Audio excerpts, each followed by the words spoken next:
యొక్క ఆలయ విశిష్టత, ముఖ్యంగా కార్తీక మాసంలో జరిగే అటువంటి పూజలు, వాటి యొక్క వ్రతాలు, నోముల గురించి మాకు కొంచెం సవివరంగా వివరిస్తారని కోరుకుంటున్నాను. నమో దేవ్యై మహాదేవ్యై శివాయై సదన్నమః. నమః ప్రకృత్యై భద్రాయై నియదాః ప్రణదాస్మదాం. భద్రకాళి శరణం మమ.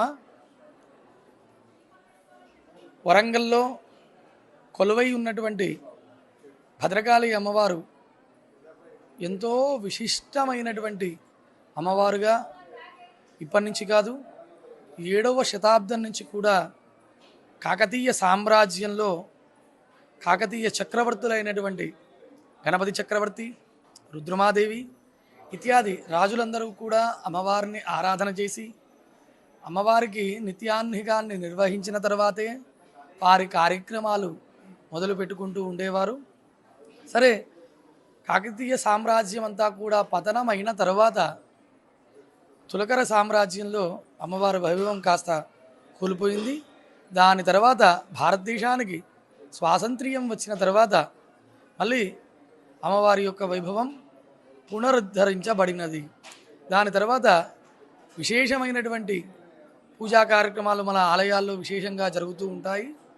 మొత్తం అమ్మవారికి 4 నవరాత్రులు విశేషంగా చేయబడుతూ ఉన్నాయి. ఒకటి మాఘ నవరాత్రులు, అవి ఫిబ్రవరిలో మీకు వస్తూ ఉంటాయి అమ్మవారికి. దాని తర్వాత చైత్రమాసంలో వచ్చేటువంటి చైత్ర నవరాత్రులు, వసంత నవరాత్రులు అని అంటూ ఉంటారు. అవి అక్కడ ఆ సమయంలో కూడా అమ్మవారికి విశేషమైనటువంటి పూజారాధన, నిత్యాన్నికము, అదేవిధంగా జపహోమార్చన అనుష్ఠానాదులన్నీ కూడా నవరాత్రులు జరుగుతాయి. దాని తర్వాత వచ్చేటువంటి నవరాత్రులు వైశాఖ మాస నవరాత్రులు. అందులో శంకర జయంతి వస్తుంది, అది మేలో వస్తుంది. అప్పుడు కూడా విశేషమైనటువంటి యజ్ఞయాగాదులన్నీ కూడా జరుగుతాయి. ఇక ఇప్పుడు శరత్కాలము అని అంటారు. శరత్కాలే మహాపూజ క్రియతే యాజవార్షికి అనగా శరత్కాలము అంటే 2 మాసాలు వస్తాయి మనకు. గడిచిన మాసం ఏదైతే ఉందో దాన్ని ఆశ్వీజ మాసం అంటారు. ఇప్పుడు కార్తీక మాసం అంటారు. ఆశ్వీజ మాసము అమ్మవారికి ఎంతో విశేషమైనటువంటి మాసము. 2 మాసాలు విశేషము. ఆశ్వీజ మాసంలో అమ్మవారి యొక్క నవరాత్రులు విశేషంగా జరుగుతాయి. ఆ 10 రోజులు కూడా దసరా నవరాత్రులు అంటారు. యజ్ఞ యాగాది కార్యక్రమాలన్నీ కూడా అమ్మవారికి విశేషంగా ఈ సంవత్సరం జరిపించడం జరిగింది. ఈ సంవత్సరం చాలా విశేషంగా శతచండీ కార్యక్రమం, అంతేకాకుండా శివునికి ఎంతో విశేషమైనటువంటి యజ్ఞము, మహారుద్ర యాగము కూడా జరిగింది. అదే కాకుండా గణేష యాగము, సరస్వతీ యాగము, గ్రహమక యజ్ఞము, సుదర్శన హవనం ఇత్యాది కార్యక్రమాలన్నీ కూడా ఆశ్వీజ మాసంలో అమ్మవారికి చాలా విశేషంగా జరపబడి ఉంది. ఇప్పుడు ఇక కార్తీక మాసం, నహి కార్తీక సమో మాస అని శాస్త్రం చెప్తుంది. మనకు మొత్తం 12 మాసాలు. ఆ 12 మాసాల్లో విశేషమైనటువంటి మాసము ఏదయ్యా అని అంటే కార్తీక మాసం చాలా విశేషమైనటువంటి మాసంగా మనకు శృతి స్మృతి పురాణాలు చెప్తూ ఉన్నాయి. కార్తీక మాసంలో మీరు బాగా గమనిస్తే అమ్మవారికి చాలా విశేషమైనటువంటి మాసం కార్తీక మాసం. అంతేకాకుండా శివకేశవులకు కూడా చాలా విశేషమైనటువంటి మాసము.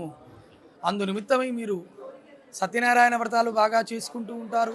వ్రతాలు ఎందుకు, కేదారీశ్వర వ్రతం కూడా మనకు కార్తీక మాసంలో కేదారీశ్వరుని ప్రతి వాళ్ళు కూడా కేదారీశ్వర స్వామిని ఆరాధిస్తారు. అంతేకాకుండా కార్తీక మాసంలో జపం చేసిన, హవనం చేసిన, అభిషేకం చేసిన, దానం చేసిన విశేషమైనటువంటి పుణ్య ఫలితం వస్తుంది. అందుగురించే ప్రతి మానవుడు కూడా ప్రతిరోజు ఒక దీపాన్ని వెలిగించాలి. అంతేకాకుండా ప్రతి మానవులు కూడా అభిషేకాన్ని చేయాలి. ఎవరికి? శివునికి. రోజు చేయాలి. మరి మనం చేయలేం. అందు నిమిత్తమై కార్తీక మాసంలో వచ్చేటువంటి పౌర్ణమి రోజు ఈ 365 ఒత్తులతో కూడుకున్నటువంటి దాన్ని నెయ్యితో ఘృత దీపము అని మనం సమర్పిస్తాము. దాని ద్వారా మనలో ఉన్నటువంటి అంధకారం అంతా కూడా నివృత్తి అయి సత్మార్గంలో వెళ్ళడానికి ఆ భగవంతుడు మనకు దారిని చూపెడతాడు. అంతేకాకుండా కార్తీక మాసంలో అభిషేకాలు విశేషంగా జరుగుతూ ఉంటాయి. ఇప్పుడు చెప్పాను, అందరూ మహాలింగార్చనము అని చేసుకుంటూ ఉంటారు. ఎందు నిమిత్తమై ప్రతి మానవుడు కూడా ఒక లింగానికి అభిషేకం చేయాలి. మరి మనం చేయలేము. అందు నిమిత్తమై 365 రోజులకు ప్రతీకగా 365 మట్టి లింగాలను అమర్చి ఏకాదశ రుద్రావరణార్చన చేసి స్వామివారికి విశేషంగా అభిషేకాలు పరమేశ్వరునికి జరుగుతాయి. విష్ణుమూర్తికి విశేషమైనటువంటి సుదర్శన హోమం కానీ, నారాయణ హోమం కానీ, లక్ష్మీ హోమం కానీ విష్ణుమూర్తికి చేసుకుంటూ ఉంటారు. అమ్మవారి సన్నిధానంలో విశేషమైనటువంటి చండీ హోమాలు ఇంతకుముందే మనం అనుకున్నాము. శరత్కాలే మహాపూజ క్రియతే యాచవార్షికి, శరత్కాలంలో అమ్మవారిని ఆరాధించాలి అని 2 మాసాలు అని కూడా అనుకున్నాము. ఈ 2 మాసాల్లో మన భద్రకాళి అమ్మవారి యొక్క ఆలయంలో విశేషమైనటువంటి ఆరాధనలు జరుగుతూ ఉంటాయి. అందులో విశేషంగా శుక్రవారం అమ్మవారికి ఎంతో ప్రీతికరమైనటువంటి రోజు. ఈరోజు అమ్మవారికి పూర్ణాభిషేకము అనేటువంటి కార్యక్రమం అమ్మవారికి అభిషేకం జరిగింది. పంచోపనిషత్తులు అనగా వేదం యొక్క సారాంశమంతా కూడా ఆ ఉపనిషత్తుల్లో నిక్షిప్తమై ఉంటుంది. ఆ పంచోపనిషత్తులతో అమ్మవారికి విశేషమైనటువంటి అభిషేకం జరిగింది. అది కాకుండా 4 వేద పారాయణాలు మన ఆలయంలో విశేషంగా జరుగుతాయి. ఋగ్వేదము, యజుర్వేదము, సామవేదము, అథర్వణ వేదం ఇత్యాది వేదాల పారాయణం కూడా ఈరోజు విశేషంగా అమ్మవారి సన్నిధానంలో జరుగుతూ ఉన్నాయి. మనలో ఉన్నటువంటి అంధకారం అంతా కూడా నివృత్తి అయి సత్మార్గంలో వెళ్ళడానికి ఆ భగవంతుడు మనకు దారిని చూపెడతాడు. అంతేకాకుండా కార్తీక మాసంలో అభిషేకాలు విశేషంగా జరుగుతూ ఉంటాయి. ఇప్పుడు చెప్పాను, అందరూ మహాలింగార్చనము అని చేసుకుంటూ ఉంటారు.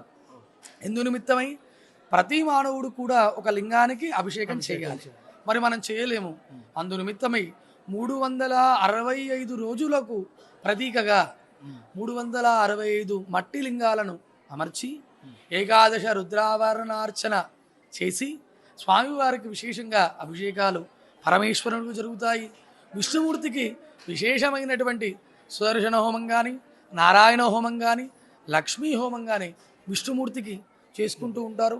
అమ్మవారి సన్నిధానంలో విశేషమైనటువంటి చండీ హోమాలు ఇంతకుముందే మనం అనుకున్నాము. శరత్కాలే మహాపూజ క్రియతే యాచవార్షికి, శరత్కాలంలో అమ్మవారిని ఆరాధించాలి అని 2 మాసాలు అని కూడా అనుకున్నాము. ఈ 2 మాసాల్లో మన భద్రకాళి అమ్మవారి యొక్క ఆలయంలో విశేషమైనటువంటి ఆరాధనలు జరుగుతూ ఉంటాయి. అందులో విశేషంగా శుక్రవారం అమ్మవారికి ఎంతో ప్రీతికరమైనటువంటి రోజు. ఈరోజు అమ్మవారికి పూర్ణాభిషేకము అనేటువంటి కార్యక్రమం అమ్మవారికి అభిషేకం జరిగింది. పంచోపనిషత్తులు అనగా వేదం యొక్క సారాంశమంతా కూడా ఆ ఉపనిషత్తుల్లో నిక్షిప్తమై ఉంటుంది. ఆ పంచోపనిషత్తులతో అమ్మవారికి విశేషమైనటువంటి అభిషేకం జరిగింది. అది కాకుండా 4 వేద పారాయణాలు మన ఆలయంలో విశేషంగా జరుగుతాయి. ఋగ్వేదము, యజుర్వేదము, సామవేదము, అథర్వణ వేదం ఇత్యాది వేదాల పారాయణం కూడా ఈరోజు విశేషంగా అమ్మవారి సన్నిధానంలో జరుగుతూ ఉన్నాయి.